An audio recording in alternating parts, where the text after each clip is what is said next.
Hello, everybody. I hope you enjoyed the bonus episode that I gave you last week about Halloween. I figured that would be a nice little treat, and I think my voice probably sounded a little different on that episode and then on this one. I apologize, I've been kind of sick the last couple of days. I think it's just due to the weather change. It happens to me like every fall, and then every spring I just get really bad allergies. So I'm just gonna blame it on that. It's just been coughing, a lot of phlegm, and runny nose. So I don't think it's anything more severe than that.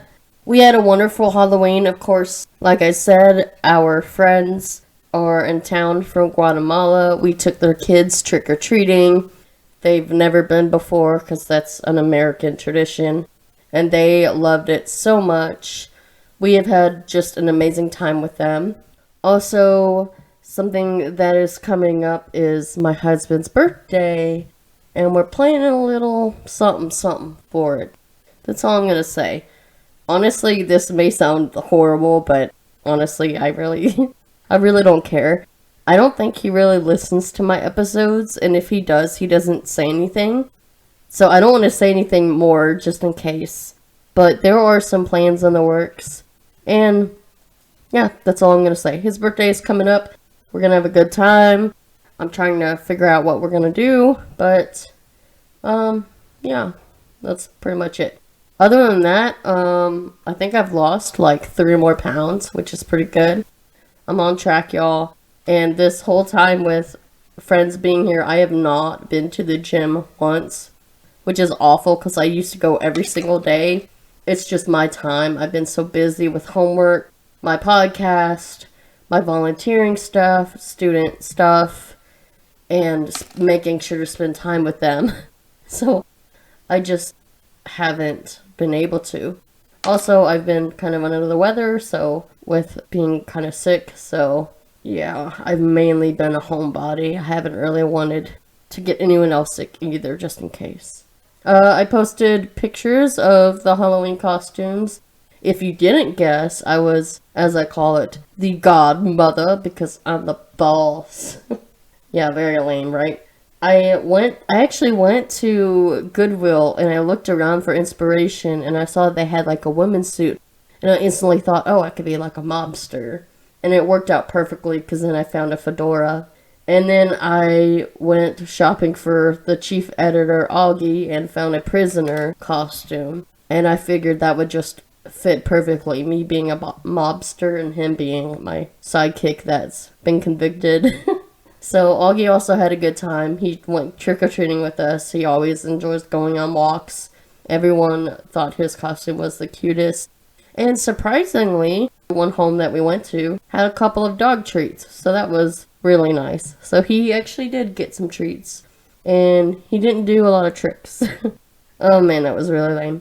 Okay, so today I'm going to switch gears a little bit. I know we've been doing a lot of the cult stuff, and I'll probably get back to that next week, but I started doing some research, and I thought, for those, since I've been so busy, I want to give a more simple case that I have to do a little bit of deep diving into, but not too much, because I want to give you more and better content for when I go over like the Manson family and things like that.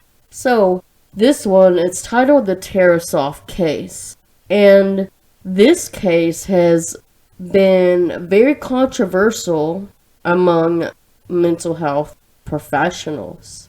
And why is that? You'll have to stick around to find out. I'm your host, Katie Gonzalez, and you're listening to What the Psychology.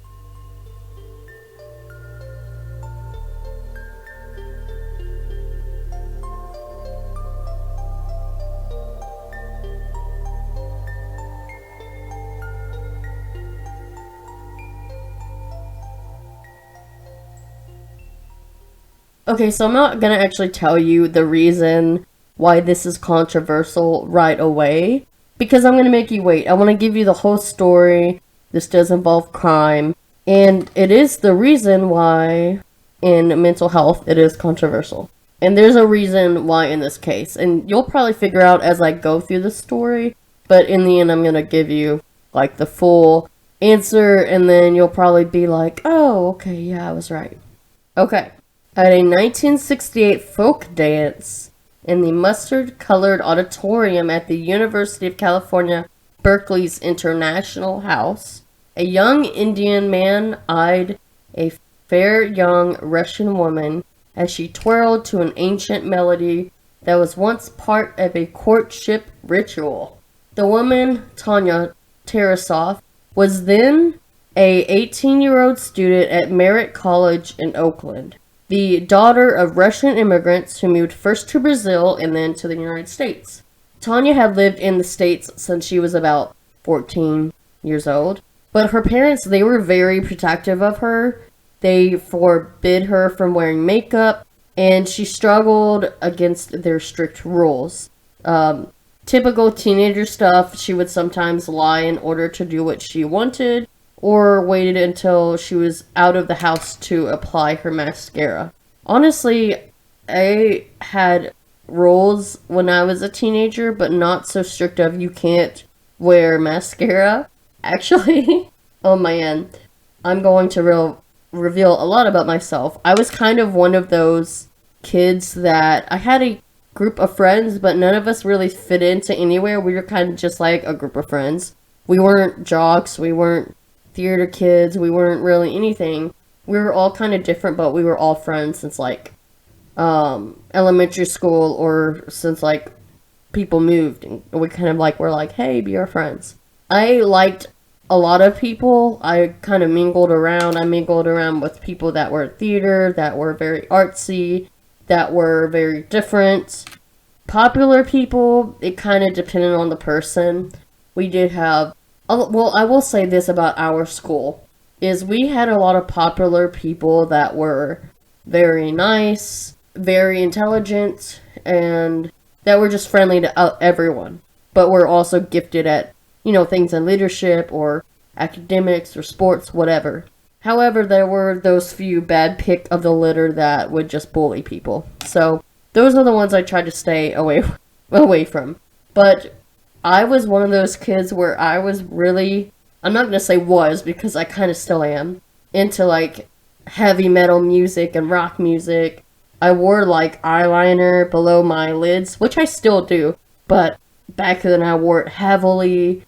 I would wear band t-shirts, and yeah, I was kind of like the emo kid, I guess, but not, I don't know.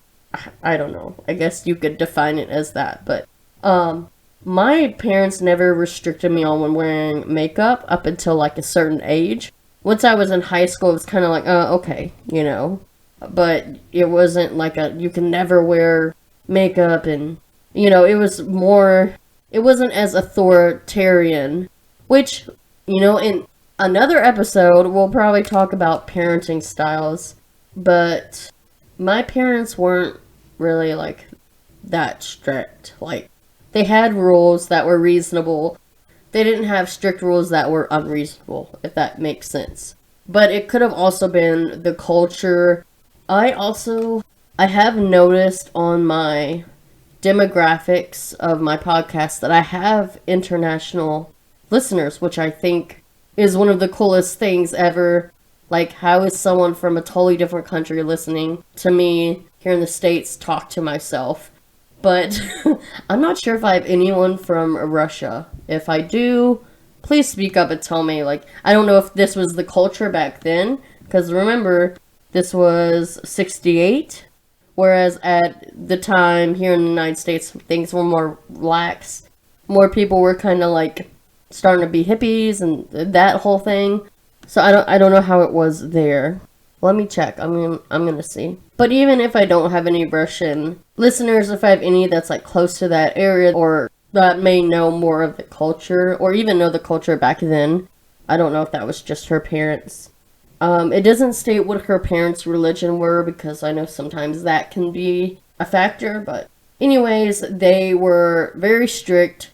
She would struggle against their rules, especially about makeup, and she would put makeup on after she left the house. Now, the odd thing between makeup and, I guess, folk dancing, I don't know, this is my opinion. she was permitted to go to folk dances at the I House, which is the international house. But she actually went there to tutor Portuguese speaking students in her free time, as long as her brother Alex drove her there and back. So it seems like she had freedom with dancing but not wearing makeup. I don't know, I find that kind of odd because in some religions they're very strict on dancing, and I guess maybe makeup too, but I digress. That's just my thoughts on that.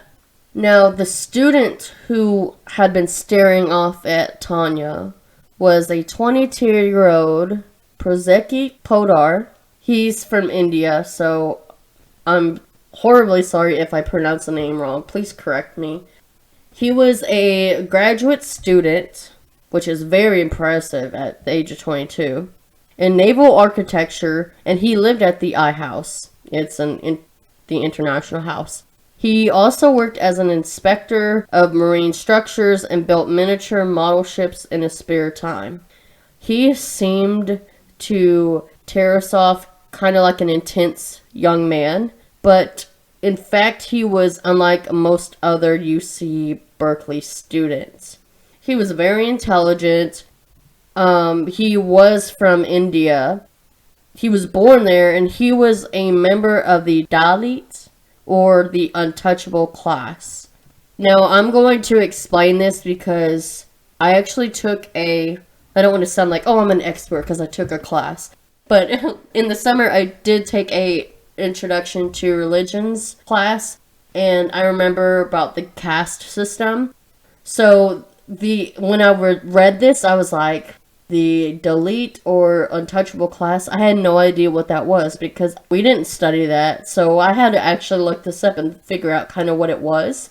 In the Hindu class system, this usually isn't even taught because it's a group that is so low that they are considered beneath the 4 castes that make up the system. Now, the Manusmriti, it's widely regarded to be the most important and authoritative book on Hindu law, and it dated back to at least 1,000 years before Christ's birth, and it acknowledges and justifies the caste system as the basis of order and regularity of society.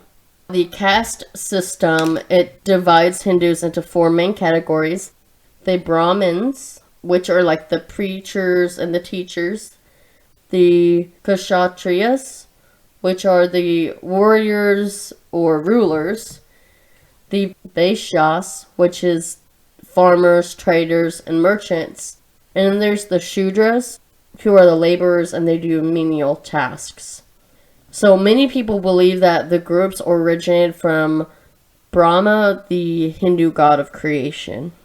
For centuries, the caste system actually dictated almost every aspect of Hindu religious and social life, and each group occupying a specific place in this complex hierarchy. Rural communities, they have long been arranged on the basis of castes. The upper and the lower almost always lived in segregated colonies. The water wells were never shared, and Brahmins would not accept food or drink from the Shudras. And no one could marry outside of their caste. This was how it was set. So he was part of the untouchables, a class that was so low that they were just seen as outcasts. Like, they were so low that even today when they teach religion, they're not even considered an official caste in the caste system. However, I do want to note that, including Podar, he did fight incredible odds to leave home, and he ended up in a graduate program. Like, that's nearly impossible. There have been a few people in the Hindu caste system that have kind of broken out of that mold. So other people like him, there was the other people that are part of the Dalits and other low caste Indians, such as B.R. Ambedkar. He actually authored the Indian Constitution, and K.R. Narayanan. He actually became the nation's first Dalit president, and he risen to hold prestigious positions in the country. So, I mean, Yeah, people have proven that they can break out of it. And that's just how the culture was or is. I don't know if it's still that way. I honestly can't tell you. My Indian listeners, let me know and I can update.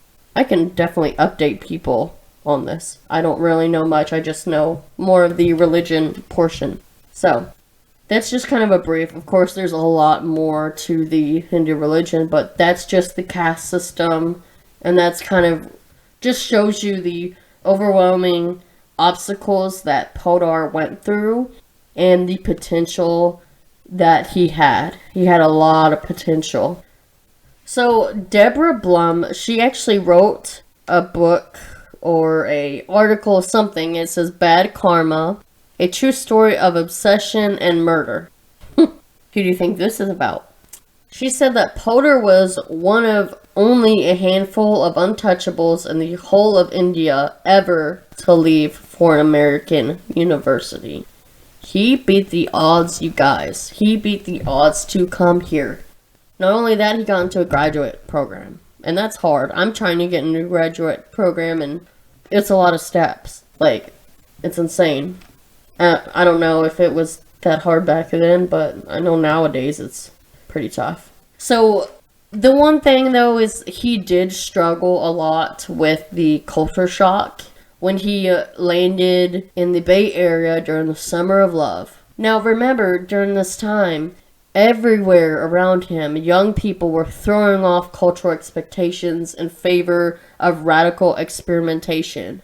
This included, like, with music, fashion, sex, drugs, all of those kind of things. So this actually really shocked him because he came from a completely different culture. So he would pretty much hide in his room. He would work on his own projects. He would just tune out all the chaos outside of his door. Just observing everything in his surroundings, it just completely caught him off guard. Now this kind of takes a turn. Not really, but really. When he first saw Tanya dancing the first time, when he laid eyes on her, he didn't even work up the nerve to talk to her until a later time. A later time where there was another folk dance event at the iHouse. Now Tanya, she was very interested in romantic love. She was curious about Podar, though she was breezy and non-committal in her early dealings with him. She was kind of like feeling the waters, trying to get to know him. So the two began to see each other here and there. They went out for pizza, went to the movies, common little dates here and there. But Podar, he came from a family, like I said, culture very different, where even casual sex was unheard of and arranged marriage was the norm. He never dated or really interacted with other women, like maybe besides his mom, and if he had siblings, but in the romantic sense, never. Now, in part because of his inexperience, and in part because of what would prove to be his profound mental instability, he misread a lot of the signs that, I guess, Tanya was giving off, or he perceived that she was giving off certain signs. Within weeks of meeting her, he had written to his parents back in their Bengal village, telling them details about her family, and especially about her and herself. She played accordion, she had won a seat at the university, and he actually wrote quite naturally, "The family looks to me to express my intentions." But in truth, Tanya knew nothing of his existence at this time. It's like, he saw her, he kind of fell in love, and then they kind of hung out here and there, and he was just obsessed, like he was infatuated automatically, and she was just kind of like feeling the waters a little bit. Sadly, however, Tanya would soon kind of change her mind about him a little bit. Her interest in him waned, and his affection for her only ramped up. Like, the more she kind of, I guess, walked away from him, the more he, like, wanted her. And he couldn't believe that the girl who had once seemed to like him now wouldn't commit to hanging out and didn't even really seem to look him in the eye. He continued to try to change her mind, showing up at her house, standing with her at her bus stop, and calling incessantly. Speaking of like their culture, you have to remember that usually it's an arranged marriage. And marriage is a big deal, guys, in whatever culture you're in. But you are supposed to be tied to that person for life. In all senses, that's kind of like the goal. And so he probably looked at this as a perception of, I really like her, she kind of likes me back, maybe we'll get married. And maybe that's kind of what he thought, but the culture here was so different where it's like, no, we pick who we want, we don't have to take things seriously at first. We can feel the water, see if we're compatible, yeah. And if things don't work out, they don't work out, it's fine. But very, very different. Two different cultures, two different perspectives. So, unfortunately, like, his feelings, he kind of felt toyed by Tanya. And in these subsequent months, he sank into a deep depression. He would skip work, skip school. He would not leave his room. And he became very desperate to get Tanya's attention. And so he actually befriended her brother Alex, and Alex became his roommate.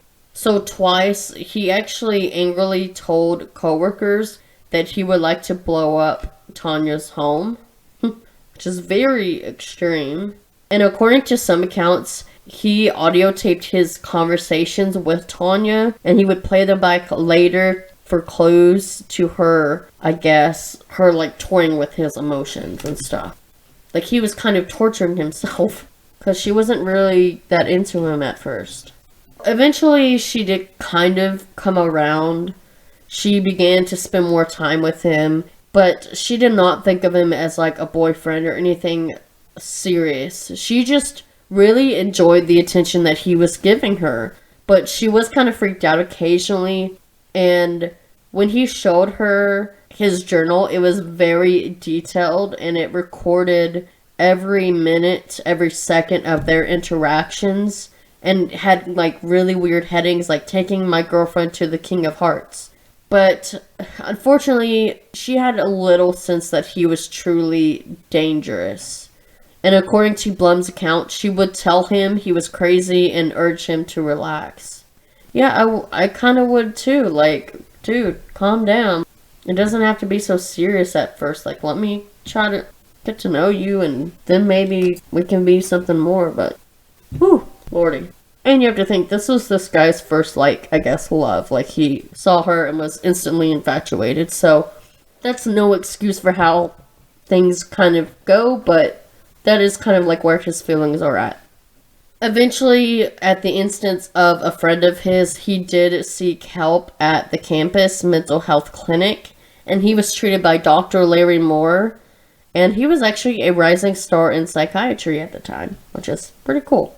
Moore was instantly concerned by the way that Potter spoke about Tanya, and he wondered a number of times whether he ought to breach doctor-patient confidentiality and tell someone about the increasingly deranged threats that he made in his office. At one point, Potter said that he planned to buy a gun and that he would like to murder Tanya, but as Blum writes, Moore thought that the best predictor of future violence was a history of past violence, and Potter didn't have any, past violence. So he kind of simply played Potter off as that his word wasn't really that good of committing those acts, and he just advised him to cease all communication with her. Now, Potter did agree, but then he stopped going to therapy after that. Not 2 months later, you guys, he showed up at her house, and when she asked him to leave, he said he needed to speak with her. So she shrieked, and he pulled out a pellet gun, which he promptly unloaded into her torso. So he walked back out onto the family's front lawn, and Tanya, screaming, lunged toward him. However, when she lunged toward him, he then pulled out a 13-inch butcher knife, and he stabbed her 8 times. And he later told police that he did that to shut her up. Wow. And then guess what? He walked into the house, called the police, and said, "I just stabbed my girlfriend." Like, dude, she ain't your girlfriend. She don't want you. When police arrived, he said calmly, "Handcuff me, I killed her." Tanya was pronounced dead on arrival at the hospital. Potter was found guilty of second-degree murder and sentenced to 5 years. But following an appeal, a new judge agreed to release him on the condition that he'd be deported to India. He returned to Calcutta. He married and had a child. That's crazy. Like, you killed this young, beautiful girl. She was a free spirit. And she was your friend. Like, dude, she didn't want to be more than that, but at least you had her friendship, I guess. Like, you took a life, and then you were able to not even really serve jail time, but go back home and then find another person and marry them and then have a kid. That's, ugh. So Tanya's parents were pretty pissed, and I don't blame them one bit. They actually sued the university mental health professors, especially Larry Moore, because he had known about his plans, and he did report it to campus police, but not the family. I guess at the time, the law, there was no obligation. That's the biggest controversy about this case. So they brought a wrongful death suit against the regents of the University of California. The case did go to the California Supreme Court, which did rule in 1976 that it is a therapist's moral and professional obligation to report threats like Potter's in order to protect threatened individuals. Some members of the medical community argued that the decision would chip away at the entire practice of psychotherapy, of which confidentiality is thought to be the cornerstone, but the majority of decision was clear. And it has saved lives in the 40 or so states in which it is codified in law or upheld through precedent. As Justice Matthew O. Tolbrenner wrote in the decision, "The protective privilege ends where the public peril begins." During the court case, they pretty much rejected the therapist's claim that he owned no duty to the woman because she was not his patient, and held that if a therapist determines or reasonably should have determined that a patient poses a serious danger of violence to others, that they do bear a duty to exercise reasonable care to protect the foreseeable victim of that danger. So this law pretty much provides people in the mental health field, or even medical field, I would say, that they have a duty to protect or warn a third party only if the therapist actually believes or predicts that the patient poses a serious risk of inflicting serious bodily harm upon a reasonable, identifiable victim. And recently the rule was expanded by a California appeals court in 2 lawsuits stemming from a murder-suicide. So pretty much today, if a therapist does have reason to believe these claims that their patient is going to commit a crime, harm another person, they do have the obligation to report it to authorities and to protect whoever that victim will be.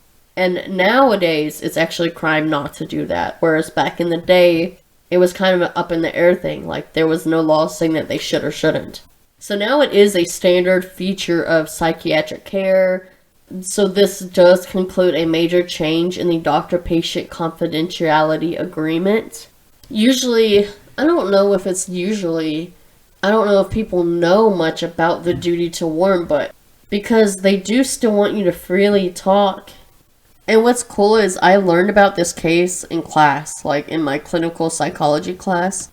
I never knew that this was like a thing. Like, I mean, I knew that confidentiality wasn't a full-blown thing in mental health.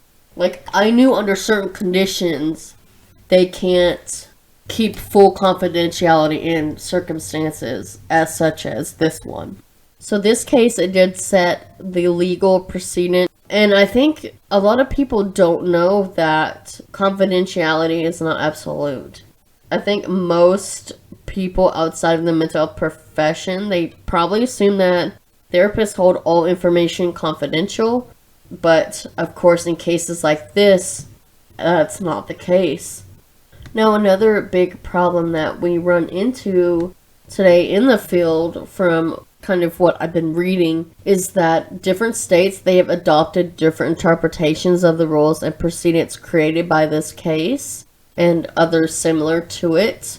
So some states require the breaking of confidentiality in situations where other states, they allow it, but they don't require it.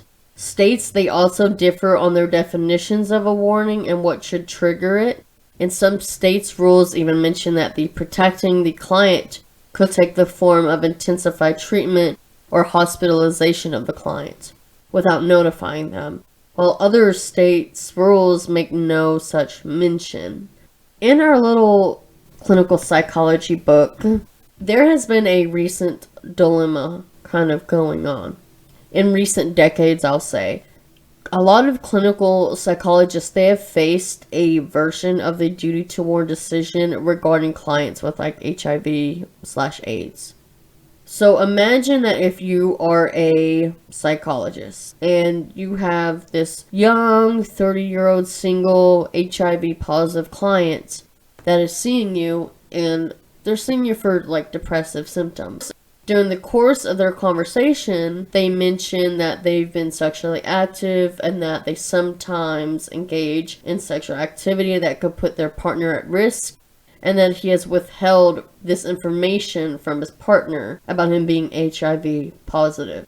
So now the questions come, does his behavior constitute a threat worthy of a warning for the potential victim? How does it compare with Podar's threat to kill Tanya? If he breaks confidentiality to warn a potential victim, what effect will that have on the therapeutic alliance with Paul and ultimately on that client's well-being? Who does the psychologist have a primary obligation to? Is it Paul, the client, or someone that he might endanger? And unfortunately for many clinical psychologists and therapists, there are no easy answers to this question. There really isn't. So, I don't know, just leaves you something to think about. So, well, now you know that you can't be fully confidential to therapists. I mean, you can if you're not threatening the lives of other people. Now, I will say this is different in terms of the American military. I know for us, we have chaplains, and you are literally allotted full confidentiality to them, which I guess puts up the question of, should duty to warn be applied to them as well? Like, what would make that change? Would it have to be the case of someone making threats? But I also think that in the military, we have other access to things more quickly. Like, if you were to make a threat, they could quickly take you to, like, mental health, or they could take you to the hospital, and be with you and make sure nothing happens. They have more obligation to kind of escort you and stay by your side. And I think that's what is different about military versus civilian.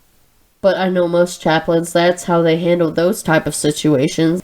If it comes up to something like that, then they make sure that they do not let that person leave. They leave with them. They give them help right away. I don't know, it's just another question to ponder on. So what do you think about the Tarasoff case? Man, what a tragedy. Such a tragedy. And if this was put in place at the time, she probably wouldn't be dead. And that's the biggest tragedy of it all. That these laws, these things weren't thought of at that time to protect other people. But like the questions arise, who is your duty to? Is it to your patient? Is it to who they could harm? How will that affect your relationship with them? Will they be grateful that you reported them and got them help, or will they be pissed off? And then maybe now you're their next target. Just some things to think about.